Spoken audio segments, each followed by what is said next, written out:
2024 new year அப்போ ஒரு ஒரு ரெசல்யூஷன் மாதிரி நம்ம அறிவிச்சோம். 2024 பாராளுமன்ற தேர்தலில் நடக்க இருக்கிற ஆண்டு, அந்த ஆண்டுல வந்து இவிஎம் பிரச்சனையை வந்து ஒரு பெரிய பிரச்சனையா மாத்துவோம். இன்னொன்னு, மோசடி மூடியாட்சி வந்து வீழ்த்தி மக்களாட்சி வந்து இந்தியாவில் உருவாக்குவோம். அதுதான் நம்மளோட இலக்கு அப்படின்னு சொல்லி பதிவு பண்ணோம். அதுக்கான வேலைகளை தான் நம்ம கடந்த 24 முழுக்க செஞ்சோம். அதுல வந்து முறைகேடா தான் ஒரு ஒரு ஆட்சியை பிடிச்சி திருப்பி வந்து மோடி அரசாங்கம் வந்திருக்கு. அவங்க சொன்ன மாதிரி 370-400 சீட்லாம் ஜெயிக்கல, 240 தான், நாங்க மெஜாரிட்டி வாங்கல, ஒரு சில கட்சிகளோட ஆதரவோட தான் ஆட்சி அமைச்சிருக்கிறோம் அப்படின்னு சொல்லி ஒரு கதை கட்டி இப்போ வந்து மோடி ஆட்சி வந்து தொடருது.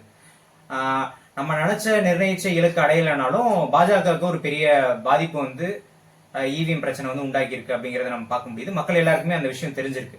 அதுக்கப்புறம் பாராளுமன்ற தேர்தலுக்கு அப்புறம் நடந்த 2 சட்டமன்ற தேர்தல்கள், ஹரியானா, மகாராஷ்டிரா, அதுலயுமே வந்து பெரிய அளவுல முறைகேடு செஞ்சுதான் பாஜக அந்த மாநிலங்கள் ஆட்சியை பிடிச்சிருக்கு அப்படிங்கிற விவாதம் நாடு ஃபுல்லா நடந்திருக்கு. மக்களுக்கு வந்து தெரிஞ்சிருக்கு.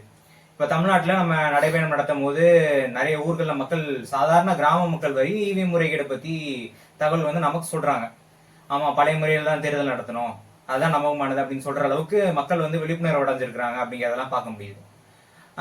இந்த வருஷம் 24 நினைச்சதுல ஒரு சில விஷயங்கள் நடந்திருக்கு, ஒரு சில விஷயங்கள் நடக்கல. இந்த வருஷம் என்ன இலக்கா இருக்க முடியும்? 2025க்கு என்ன இலக்கு வந்து இருக்க முடியும் அப்படிங்கிறது ஒரு கேள்வி. 2019லயும் முறைகேடு வந்து மறைமுகமா செஞ்சாங்க. 2024 தேர்தல் அப்ப வெளிப்படையாவே முறைகேடு செஞ்சிருக்கிறாங்கன்றது தெரியுது. அதுக்கப்புறம் நடந்த 2 சட்டமன்ற தேர்தல், முக்கியமா ஹரியானாவும் மகாராஷ்டிராலையும் வந்து ஜெயிக்கிறதுக்கு வாய்ப்பே இல்லை அப்படிங்கறத எல்லாருக்குமான கருத்தே. ஏன்னா 240 கொடுத்த ரிசல்ட்லயே வந்து ஹரியானால பாதி தோத்தாங்க, மகாராஷ்டிரால வந்து பாதி கூட ஜெயிக்கல. இந்தியா கூட்டணி தான் வந்து அதிகமா ஜெயிச்சது. அதனால கண்டிப்பா வந்து ஹரியானாலையும் மகாராஷ்டிராலையும் இந்தியா கூட்டணி கட்சிகள் தான் ஜெயிக்க போகுது, சட்டமன்ற தேர்தல் ஜெயிக்க போகுதுங்கிற கருத்து தான் எல்லாருக்குள்ளயும் இருந்தது. ஆனா வெளிப்படையா முறைகேடு, அதுக்கு நிறைய ஆதாரங்கள் இருக்குன்ற அந்த ஆதாரங்கள் வேற வெளியே வருது. தேர்தலுக்கு அப்புறம் எதிர்கட்சிகள்லாம் வந்து அந்த எலெக்ஷன் ரிசல்ட்டை ஒட்டி வந்து அதை தீவிரமா வேற பேசினாங்க. முறைகேடு செஞ்சிருக்காங்க, நான் எலெக்ஷன் கமிஷனுக்கு போறோம், கோர்ட்டுக்கு போறோம் அப்படின்னு சொல்லி விவாதங்கள்லாம் முன்னெடுத்தாங்க. ஆனா கடைசியில வந்து அது எந்த விவாதங்களும் தொடரல. அவங்க எல்லாமே இப்ப நீர்த்து போச்சு, எந்த போராட்டங்களும் அவங்க முன்னெடுக்கல. திருப்பி இப்ப டெல்லி எலெக்ஷன் நடக்க போது, அது இவிஎம்ல தான் நடக்க போகுது. அதுல போய் எல்லா கட்சியும் திருப்பி கண்டஸ்ட் தான் பண்றாங்க. ஏற்கனவே நடந்த 2 எலெக்ஷன்ல தோத்து போயிருக்காங்க இவிஎம்னாலதான், திருப்பி அடுத்த எலெக்ஷன் இவிஎம்ல வைக்கிறியா, நாங்க போய் கண்டஸ்ட் பண்றோம் அப்படிங்கறத எதிர்கட்சிகளோட ஒரு போக்கா இருக்கு. இப்ப எதிர்கட்சிகளை வந்து கிட்டத்தட்ட அந்த மோசடி தேர்தலை வந்து ஏத்துக்கிறாங்க. மக்கள் கிட்டயுமே பெருசா ஒரு எதிர்ப்பு வந்த மாதிரி, பெரிய போராட்டங்கள் நடந்த மாதிரி ஒண்ணும் தெரியல. ஏன்னா தேர்தலுக்கு முன்னாடி, பாராளுமன்ற தேர்தலுக்கு முன்னாடி பெரிய போராட்டங்கள் நடந்தது. வட மாநிலங்கள் ஃபுல்லா பெரிய போராட்டங்கள் நடந்தது, இவிஎம்க்கு எதிரான போராட்டங்கள் நடந்தது. பிஜேபி வேட்பாளர்களை வந்து துரத்தி அடிச்சாங்க பல மாநிலங்கள்ல, இதெல்லாம் பார்த்தோம். ஆனா மகாராஷ்டிராலையும் ஹரியானாலையும் ஒரு முறைகேடா ரிசல்ட் வந்து ஒரு பெரிய கொந்தளிப்பாவோ பெரிய போராட்டமாவோ வந்து மாறல. இதுவே வந்து ஒரு ட்ரெண்ட் ஆயிருமா? இப்ப அடுத்த டெல்லியிலயும் இதே மாதிரி முறைகேடா ஒரு ரிசல்ட், அடுத்தடுத்து நடக்கக்கூடிய சட்டமன்ற தேர்தலில் முறைகேடா ஒரு ரிசல்ட் கொடுத்து பிஜேபி தான் அப்படிங்கறது ஒரு ட்ரெண்ட் ஆக்கிடுவாங்களா அப்படிங்கிற கேள்வி. நீங்க வந்து இவிஎம் வச்சு ஃப்ராடுத்தனம் பண்ணி தான் பிஜேபி ஜெயிக்கிறாங்க அப்படிங்கறத உண்மையை வந்து மக்கள் ரொம்ப தெளிவா ஸ்ட்ராங்கா புரிஞ்சுக்கிட்டாங்க. அது ஒரு முக்கியமான டெவலப்மெண்ட் இந்த பீரியட்ல. இன்னொரு முக்கியமான விஷயம் வந்து எதிர்கட்சிகளோட ரோல் என்ன இந்தியாவில் அப்படிங்கிறது வந்து மக்கள் வந்து ரொம்ப கூர்ந்து கவனிக்க ஆரம்பிச்சிட்டாங்க. காங்கிரஸ், கம்யூனிஸ்ட், ஆம் ஆத்மி, அதே மாதிரி ரீஜனல் பார்ட்டிஸ், இந்த கட்சிகள் எல்லாமே ரொம்ப தீவிரமா பிஜேபி எடுத்து பேசுறாங்க, மோடி எடுத்து பேசுறாங்க, பிஜேபிக்கு எதிராக நிறைய பேசுறாங்க, அதானிக்கு எதிராக பேசுறாங்க, பார்லிமெண்ட்ல சண்டை போறாங்க, எல்லாம் போடுறாங்க. ஆனா தேர்தல்னு வந்தா அவன் இவிஎம்ல ஃப்ராட் பண்றதுக்கு விட்டு கொடுத்துறாங்க. எதிர்கட்சி மாதிரி மற்ற விஷயத்துல நடந்துப்போம். ஆனா தேர்தல் ஒரு எதிர்கட்சியோட நோக்கம் என்னவா இருக்கணும்னா, தேர்தலில் வந்து எதிரியை வீழ்த்தி ஆளுங்கட்சியா மாறணும். அதான் எதிர்கட்சியோட நோக்கமா இருக்க முடியும். ஆனா இந்தியாவில் இருக்கக்கூடிய எதிர்கட்சிகள் வந்து தொடர்ந்து வந்து மற்ற காலங்களில் பூரா வந்து சண்டை போடுறது, அடிச்சு எல்லாம் பண்றது. தேர்தலில் வந்து பிஜேபி முறைகேடு பண்ணி ஜெயிக்கிறதுக்கு, அது முக்கியமா பார்லிமெண்ட் எலெக்ஷன்ல முறைகேடு பண்ணி ஜெயிக்கிறதுக்கு அலோவ் பண்றது. சட்டமன்ற தேர்தல் ஜெயிச்சதுக்கு அப்புறம் ஒரு 4 நாள் பேசிட்டு அதுக்கப்புறம் அதை விட்டு ஒரு சில மாநிலங்களை அவங்க விட்டு கொடுக்குறது. ஒரு சில மாநிலங்கள்ல வந்து எதிர்கட்சிகள் ஜெயிக்கிறாங்க காட்டுறதுக்கா சில மாநிலங்களை அங்க அப்பப்போ 4ன்னா இவங்க 4 ஜெயிச்சா ஒன்னு எதிர்கட்சி ஜெயிக்கிறது. அப்புறம் கொஞ்ச நாள் கழிச்சு அங்கேயே வந்து எம்எல்ஏக்கள் விலைக்கு வாங்கி அவங்க திருப்பி ஆட்சிக்கு வர்றது. இப்படி ஒரு நாடகத்தை தான் நடத்திட்டு இருக்காங்க. இது எல்லாமே எதிர்கட்சிகள் வந்து ஒத்து போறாங்க. அப்ப இந்த உண்மையும் மக்களுக்கு வந்து புரிய ஆரம்பிச்சிருச்சு. மக்கள் புரிஞ்சுக்கிட்ட இன்னொரு முக்கியமான உண்மை வந்து, எதிர்கட்சிகள் வந்து ஆக்சுவலா வந்து இது வந்து நாடகம் போடுறாங்க. பிஜேபி, ஆர்எஸ்எஸ், பாசிசத்துக்கு வந்து இவங்க அடிபணிச்சுட்டாங்க. தலைமை எல்லாமே இவங்களோட ஒத்து போறாங்க. இவங்களோட சப்போர்ட்டோட தான் அவங்க வந்து திருப்பி திருப்பி வந்து நம்மளை சீட் பண்றாங்க, மக்களை சீட் பண்றாங்க, ஆதரவோட மக்களை சீட் பண்றாங்க. சீட் பண்ணி அவங்களே வந்து தொடர்ந்து ஆட்சிக்கு வர்றாங்க அப்படிங்கிற உண்மையே மக்களுக்கு புரிய வந்துருச்சு. இது ஒரு முக்கியமான விஷயம். இந்த 2024 வந்து மக்கள் புரிஞ்சுக்கிட்ட முக்கியமான உண்மை, இந்த உண்மையும் புரிய வந்துருச்சு. அப்ப இதை வந்து இப்ப மக்கள் வந்து இப்ப என்ன பண்றாங்கன்னா, அடுத்த கேள்வி வந்து சிறப்பு அடுத்த மக்கள் என்ன பண்றது? இப்ப 2024 பார்லிமெண்ட் எலெக்ஷனுக்கு முன்னாடி மக்கள் ஒரு எழுச்சி காட்டினாங்க. என்ன காரணம்னா, இந்தியாவில் இருக்கக்கூடிய எல்லா எதிர்கட்சிகளும் சேர்ந்து கிட்டத்தட்ட ஒரு இந்தியா கூட்டணின்னு ஒன்று உருவாக்கி இருக்கிறாங்க. அப்ப எல்லாமே நம்ம அதுக்கு தான் ஓட்டு போடுறோம். எல்லா கட்சிகளும் வந்து பிரிஞ்சிருச்சு அப்படிலாம் சொல்ல முடியாது. எல்லாமே கிட்டத்தட்ட ஒரே ஒரு சிங்கிள் அப்போசிஷனா வந்து நிக்கிறாங்க. அப்ப கண்டிப்பா வந்து அதுதான் வரப்போகுது அப்படின்ற ஒரு நம்பிக்கை இருந்துச்சு மக்களுக்கு. அந்த நம்பிக்கையில வந்து மக்கள் வந்து பிஜேபிக்கு எதிர்ப்பு தைரியமா களத்துல வெளிப்படுத்தினாங்க, எல்லாம் பண்ணாங்க.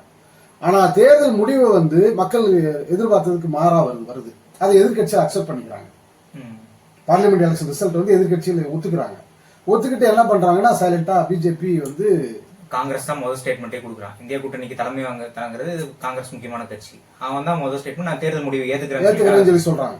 அப்போ இது வந்து என்ன ஆகுதுன்னா, மக்கள் வந்து அதுக்கு அடுத்தடுத்து நடந்த எலெக்ஷன்ஸ் எல்லாத்துலயுமே முறைகேடு நடக்குது. ஹரியானால, மகாராஷ்டிரால தொடர்ந்து முறைகேடு நடக்குது. தனிப்பட்ட முறையில தான் வந்து இப்போ வந்து சோசியல் மீடியால தொடர்ந்து கருத்துக்களை தெரிவிக்கிறாங்க மக்கள். நாடு பூரா வந்து இந்த உண்மைகள் எல்லாருக்கும் தெரியும், கருத்துக்களை வெளிப்படுத்துறாங்க. ஆனா இது ஒரு மக்கள் போராட்டமா, ஒரு மூவ்மெண்டா மாறாம இருக்கிறதுக்கான காரணம், மக்களுக்கான ஆர்கனைசேஷன் எதுவுமே கிடையாது.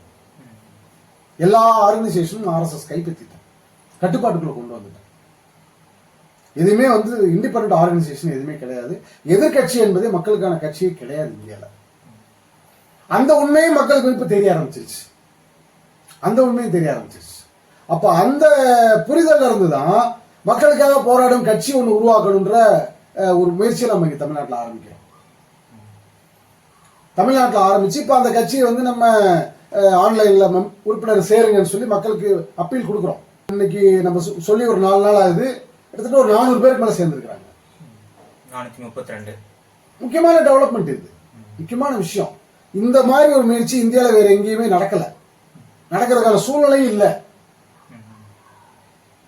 பல மாநிலங்கள். ஏன்னா எல்லா இடங்களிலுமே இவங்களுடைய ரவுடிசம்ன்றது இருக்கு. பிஜேபி வந்து ரவுடிசம் பிளஸ் கவர்மெண்ட் மெஷினரி அவன் கட்டுப்பாட்டில் தான் வச்சிருக்கான். போலீஸ் வச்சும் ரவுடிகளை வச்சு சமாளிச்சுட்டு மக்களை வந்து இந்த மாதிரியான முயற்சிகள் எடுக்க விடாம தடுத்துக்கிட்டு இருக்காங்க. நிறைய நம்ம மாதிரி உணர்வு இருக்கிறவங்க நாடு பூரா இருக்கிறாங்க.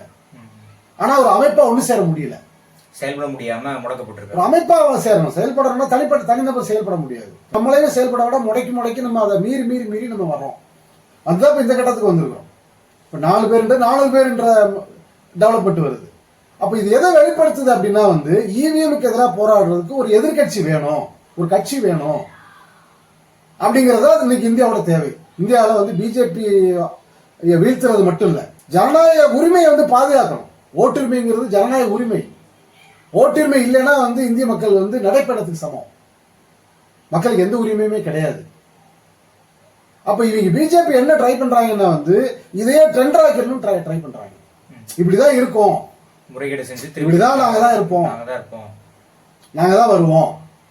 எதிர்கட்சியெல்லாம் சும்மா நாங்க வச்ச வேலைக்காரங்க மாதிரி தான், அவங்களெல்லாம் ஒண்ணும் பண்ண முடியாது அப்படின்னு சொல்லி கிட்டத்தட்ட வெளிப்படையான சர்வாதிகாரத்தை நோக்கி இந்தியா நகர்த்துறாங்க. கடைசி 2 தேர்தல்களோட முடிவுகள் அதுதான் இப்ப நம்ம பாக்குறோம். அப்ப இதை வந்து தடுக்கணும் அப்படின்னா மக்கள் வந்து இவிஎம்க்கு எதிராக வந்து ஒரு போராட்ட களம் இந்தியாவில் உருவாகும். 2 டிமாண்ட் இப்ப இந்தியாவில் வந்து அரசியல்ல வந்து முக்கியமா பேசப்பட வேண்டிய 2 டிமாண்ட் வெளியில வரணும். இன்னைக்கு முறைகேடா வந்திருக்கக்கூடிய அரசாங்கம் பதவி விலகணும். வாக்குச்சீட்டுல தேர்தல் நடத்தி மக்களுக்கான அரசாங்கத்தை தேர்ந்தெடுக்கணும். மக்கள் ஆதரவு பெற்ற ஆட்சி நடக்கணும். மக்கள் யார் தேர்ந்தெடுக்கிறாங்களோ அவங்க ஆட்சிக்கு வரணும். இந்த டிமாண்டை வந்து வலியுறுத்தி தொடர்ந்து வந்து இந்தியாவில் வந்து இதுதான் அரசியலே. ஆக்சுவலா இந்த இதை முன்னிலைப்படுத்தி இந்தியாவில் மூவ்மெண்ட்டை கட்டணும், மக்களுடைய வாதங்களா மாற்றணும், போராட்டங்களா மாற்றணும், ஜனநாயகபூர்வமான போராட்டங்களா மாற்றணும். அதுதான் வந்து மக்களுக்கு முன்னாடி இருக்கக்கூடிய வாய்ப்பு.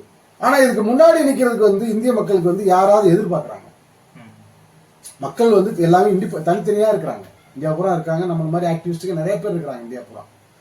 பிஜேபிக்கு எதிரான உணர்வு இருக்கிறவங்க, பிராமணியத்தை வீழ்த்தணும்னு நினைக்கக்கூடியவங்க நிறைய பேர் இருக்கிறாங்க. ஜனநாயகம் இந்தியாவில் இருக்கணும், ஜனநாயக உரிமை ஓட்டுரிமை வந்து விட்டு கொடுத்துட முடியாது அப்படின்ற அந்த புரிதல் வந்து சாதாரண மக்கள் வரைக்கும் வந்துருச்சு. அப்ப இதுக்குன்னு வந்து முன்னாடி நிக்கக்கூடிய ஒரு ஆர்கனைசேஷன் இருந்ததுன்னா தைரியமா மக்கள் வருவாங்க. நமக்கு ஒரு அமைப்பு இருக்கு முன்னாடி, அப்ப அந்த அமைப்பு வந்து முன்னாடி நம்ம தலைமையாக நிற்கும் போது நம்ம தைரியமா வரலாம் அப்படின்ற சூழ்நிலைக்கு மக்கள் வருவாங்க. ஏன்னா அப்படிதான் வந்து இந்திய மக்கள் வந்து பழக்கப்பட்டிருக்காங்க.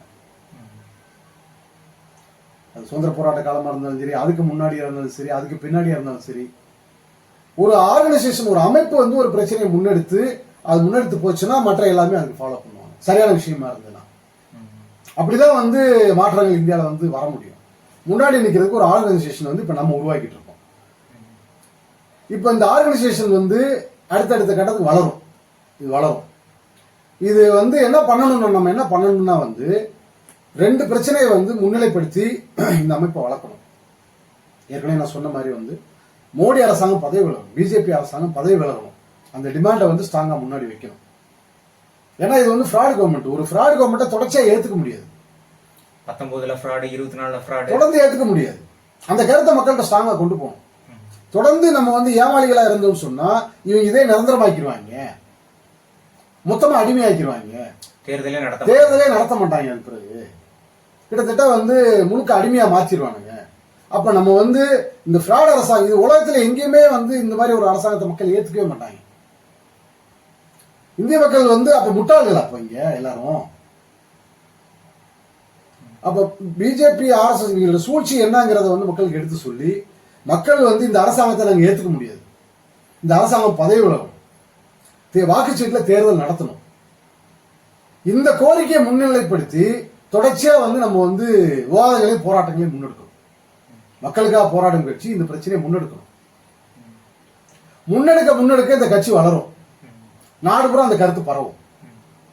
இதை வந்து இவங்க என்ன பண்ணுவாங்கன்னா, இதை தடுக்கிறதுக்காக வேற விஷயங்கள் நிறைய கலப்புவாங்க. அதுல தமிழ்நாட்டில தான் நம்ம உருவாக்குறோம். தமிழ்நாட்டில இருந்து உருவாக்குறதுனால தமிழ்நாட்டில் வந்து என்ன பண்ணுவாங்கன்னா வந்து இங்க உள்ள அரசியல்வாதிகளை எல்லாத்தையும் பயன்படுத்தி நிறைய தேவையற்ற விவாதங்களுக்குள்ள கொண்டு போவாங்க. அது இப்பயே பார்க்க முடியுது, ஃபுல்லா கொண்டு போவாங்க. அப்ப இந்த கட்சி ஒண்ணு உருவாயிருச்சு, பயம் அவங்களுக்கு. இப்படி ஒண்ணு உருவாயினா வந்து இன்னைக்கு 400 இருக்கிறது நாளைக்கு 4000 ஆயிடுச்சுன்னா என்ன பண்றது? 4000 4 லட்சம் ஆகும்ல. 140 கோடி மக்கள் இருக்கக்கூடிய நாடு இது. இவிஎம்க்கு எதிரான ஒரு கட்சி அப்படின்னா வந்து அது இந்திய மக்களை பூரா கவி பிடிக்கும். ஒன்று உருவாயிருச்சு, முதல்ல ஒரு 1000 பேர் சேர்ற வரைக்கும் தான் இது கொஞ்சம் ஸ்லோவா இருக்கும். இந்த ப்ராசஸ் வந்து 1000 பேர்ல சேர்ந்தா மக்களுக்கு பெரிய நம்பிக்கை வந்துடும். அது நம்பிக்கையை வந்து என்னன்னா அடுத்தடுத்த மூவ்மெண்ட் வந்து ஸ்ட்ராங் பண்ணும். இது வந்து நாடு பூரா பரவுது. அதனால அதுதான் மக்களுக்கு இந்த வாய்ப்பு வந்து இப்ப நம்ம வந்து மக்களுக்கு இருக்கக்கூடிய வாய்ப்பு வந்து இது மட்டும்தான். அனுமதிக்க முடியாது, ஒரு ஃப்ராட் அரசாங்கத்தை தொடர்ந்து அனுமதிக்க முடியாது. நீ பதவி விலகு, வாக்குச்சீட்டுல தேர்தல் நடத்து. இந்த டிமாண்ட் தான் 2025க்கான டிமாண்டா இருக்க முடியும். ஜெயிக்கணும்னா வாக்குச்சீட்டுல ஜெயிச்சுவா, நீ ஆட்சிக்கு வா, அது ஒன்றும் பிரச்சனை கிடையாது. உனக்கு மக்கள் செல்வாக்கு இருக்குன்னா நீ மக்கள் வந்து ப்ரூவ் பண்ணி நீ ஆட்சிக்கு வா. நீ இதுதான் 2025க்கான டிமாண்டா இருக்க முடியும். 2025க்கான டிமாண்ட் வந்து பாசிச மோடி அரசு, இவிஎம் ஃப்ராட் மோடி அரசை பதவி விலகு, வாக்குச்சீட்டுல தேர்தல் நடத்து. இந்த டிமாண்டை முன்னிலைப்படுத்தி மக்களுக்காக போராடும் கட்சி தொடர்ந்து வந்து அட்வான்ஸ் ஆகும், போராட்டங்கள் நடத்தணும், மக்கள்கிட்ட கருத்து பிரச்சாரங்கள் பண்ணணும். இப்போ இதுல மெம்பரா சேர்றவங்க எல்லாம் வந்து இந்த கருத்தை பரப்பணும், தொடர்ந்து பரப்பணும். இந்த கருத்தை பரப்ப இந்த கட்சி வளரும், இந்த கருத்து பரவும், இந்த கருத்து வளரும். அப்ப என்ன நடக்கும்னா கடைசியா இதுதான் மக்களுக்கான உண்மையான கட்சி, எதிர்கட்சி, பிஜேபி வீழ்த்தக்கூடிய கட்சி, இதுதான் பொசிஷனுக்கு இந்த கட்சி வரும். கரெக்டா நம்ம வந்து பிளான் பண்ணி செஞ்சோம்னா 2025லயே நம்ம அதை சாதிக்க முடியும். அப்ப இது வந்து இப்ப இந்தியா, ஒட்டுமொத்த இந்தியா மக்களை பொறுத்த வரைக்கும் தமிழ்நாட்டில் இந்த கட்சி எமர்ஜ் ஆயிடுச்சுன்னா இந்தியா பூரா இதுல கனெக்ட் ஆகிக்குவாங்க. ஏன்னா ஆல்ரெடி இங்க இருக்கிற மாதிரி பல குழப்பங்களே இல்லை. அங்க மத்தியிலயும் பல மாநிலங்கள் வந்து மத்தியிலயும் பிஜேபி, மாநிலத்திலும் பிஜேபி, அது ரெண்டுமே ஃப்ராடு அப்படிங்கிற கருத்தோட இருக்கிறாங்க. இங்க கூட வந்து எப்படி இங்க திமுக ஜெயிச்சு, இந்த மாதிரி பல குழப்பங்கள் இருக்கு. நம்ம அதை தெளிவுபடுத்துற வேலையை தான் இப்ப இந்த கட்சி மூலமா நம்ம பாத்துக்கிட்டு இருக்கிறோம். இங்க ஒரு அமைப்பு ஸ்ட்ராங்கா உருவாச்சுன்னா மத்த இடங்கள்ல இங்க வந்து இப்ப பிஜேபி வந்து ஒரு வீக் பொசிஷன்ல தான் இருக்காங்க. பிஜேபி RSS வீக் பொசிஷன்ல தான் இருக்காங்க. பொலிட்டிக்கலா அவங்களால மேல வர முடியல. அதுதான் பல நாடகம் நடத்தி பாக்குறாங்க மேல வந்துடலாம் சொல்லி. இப்ப நம்மளோட செயல்பாடுகள் நம்ம தொடர்ச்சியா வந்து இவங்களை அட்டாக் பண்ணிட்டே இருக்கிறதுனால அவங்களால மேலே வர முடியாது இந்த காலத்திலையும். அப்ப இதுதான் வந்து சாதகமான சூழ்நிலை. நமக்கு சாதகமான சூழல் தமிழ்நாட்டுல வந்து ஒரு சேஃபான ஒரு சாதகமான சூழல்ல நம்ம இருக்கோம். அப்ப இந்த சூழலை பயன்படுத்தி இந்த கட்சியை வந்து இந்த இவிஎம்க்கு எதிராக போராட இந்த கட்சியை உருவாக்கிடணும், நம்ம ஸ்ட்ராங்கா உருவாக்கிடணும். இந்தியா பூரா கனெக்ட் ஆயிடுவாங்க, இதுல இந்தியா பூரா கனெக்ட் ஆயிடுவாங்க. அது இன்னைக்கு சோசியல் மீடியா காலகட்டம். இன்னைக்கு இந்தியாவில் இப்போ ஹிந்தி மொழியில மற்ற மொழியில எல்லா மொழியிலையும் நம்ம இந்த கருத்துக்களை கொண்டு போயிட்டு தான் இருக்கிறோம். ம். அப்ப இந்தியா கூட இதுல கனெக்ட் ஆயிடுவாங்க. கனெக்ட் ஆயிட்டாங்கன்னா இவங்க வந்து ரொம்ப வீக் ஃபோர்ஸ். ஆக்சுவலா பிஜேபி ஆர்எஸ்எஸ் ரொம்ப வீக் ஃபோர்ஸ். இவங்களை பெரிய பூதாகரமா பில்டப் பண்ணி வச்சிருக்கிறதே இந்த மீடியாவும் இந்த எதிர்கட்சிகள் தான். எதிர்கட்சிகள் பூராமே இன்னைக்கு வலதுசாரிகள் கையில போயிடுச்சு, இடதுசாரி கட்சிகள் உட்பட. இடதுசாரி கட்சிகள் உட்பட தலைமை பூரா இன்னைக்கு வலதுசாரிகள்கிட்ட போயிடுச்சு. அப்படிதான் இருக்கு. ஆர்எஸ்எஸ் கம்யூனிஸ்ட் கிளை அப்படிதான் இருக்கு இன்னைக்கு எல்லா கட்சிகளும். காங்கிரஸ் கிளை, திமுக கிளை இப்படிதான் நடத்திட்டு இருக்காங்க. ஆர்எஸ்எஸ்க்கு எப்படி பிஜேபி ஒரு கிளையோ அது மாதிரி தான் மற்ற கட்சிகள் இருக்காங்க இன்னைக்கு ஆர்எஸ்எஸ்க்கு. அதனால வந்து இது உண்மையான ஒரு கட்சி வந்து எமர்ஜ் ஆயிருச்சு அப்படின்னா மக்கள் அதை புரிச்சுக்குவாங்க. அதுக்கான சூழல் தான் இன்னைக்கு நாட்டில் இருக்கு. அப்ப 2025 வருஷத்தை இவிஎம்க்கு எதிரான போராடக்கூடிய அந்த கட்சியை உருவாக்குறது மட்டும் இல்லாம இவங்க ஆட்சியை விட்டு விலகு அப்படின்ற டிமாண்ட் மேல வரக்கூடிய, ஸ்ட்ராங்கா மேல வரக்கூடிய ஒரு ஒரு வருஷமாவது நம்ம மாத்தணும். இலங்கையில் நடந்த மாதிரி, பங்களாதேஷ் நடந்த மாதிரி ஷார்ட் பீரியட்ல தான் மக்கள் எழுச்சியில தான் அங்கெல்லாம் அரசாங்கங்கள் மாறுது. அது மாதிரி சூழலை இந்தியாவில உருவாக்க முடியும். அதுக்கான எல்லா வாய்ப்பும் இங்க இருக்கு. ஒரு வலுவான கட்சி உருவாக்கினா மட்டும் ஸ்ட்ராங்கா வந்து மக்கள் வந்து இந்த கருத்தை ஏத்துக்கிட்டவங்க எல்லாம் வந்து கனெக்ட் ஆயிட்டோம்னா போதும். ஒரு கட்சியை கனெக்ட் ஆகிட்டோம்னா போதும். கருத்தை பார்ப்பனாலே போதும். சாதகமான சூழ்நிலை இருக்கும்போது எல்லாரும் களத்துக்கு வரலாம். இப்ப வந்து அது தேவையில்லை. கருத்தை கொண்டு போய் சேர்த்தாலே போதும். இப்படி கட்சி உருவாயிருக்கு, இது இதோட எய்ம் இதுதான், இதுல எல்லாரும் நம்ம கனெக்ட் ஆகிட்டோம்னா ஒன்னா சேர்ந்துட்டோம்னா நம்ம வந்து இவிஎம்ஐயும் காலி பண்ணிடலாம், இவங்களையும் காலி பண்ணிடலாம். சீக்கிரமா வந்து பாசிஸ்டோட ஆட்சிக்கு முடிவு கட்டிடலாம். ஒரு டெமோக்ரஸியை வந்து திருப்பி நம்ம கொண்டு வந்துடலாம். இந்தியால மக்களுக்கான அரசாங்கத்தை கொண்டு வந்துடலாம் அப்படின்ற கருத்தை பரப்பினாலே போதும். அந்த கருத்து வந்து பரவனாலே வந்து அமைப்பும் பெருசாகும், மக்கள் களத்துக்கு வரக்கூடிய சூழலும், போராட்ட களத்துக்கு வரக்கூடிய சூழலும் உருவாயும். அதான் நம்ம செய்ய